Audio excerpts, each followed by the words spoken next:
You look what's going on in other states. They're letting hysteria drive them to doing really damaging things. We thought that people had learned.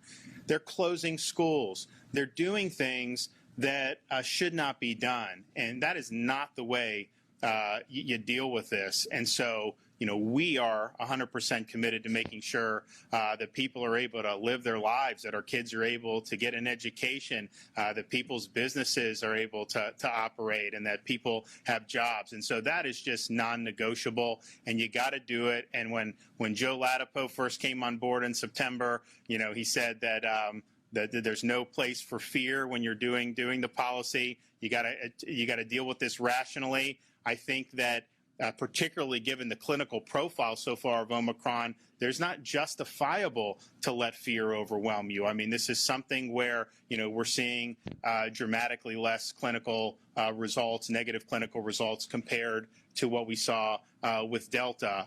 It doesn't mean that we don't want to do all we can to help the people who need the help. And that's why we're doing this. That's why we set aside so much money. That's why we've mobilized and done all the things we do, and we'll continue to do more as the federal government empowers us to be able to do it. But, man, you can't let go down that road, because that is a road they're just never going to be able to get out of that rut.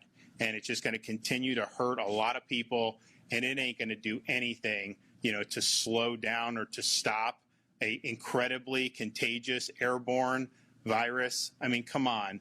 And so we're going to be there for folks. We're going to make sure. But as Joe Latipo said, that's across the board. Kids that are in school thriving means a healthier community. People that can put food on the table means healthier families. And so we're not going to waver on that. We were, my wife and I were able to come down on New Year's Eve, go visit Hard Rock Stadium. People were having a good time, and they were living their lives. And so we've got to continue to do that, and you can't let any type of hysteria undercut the normal functioning of society.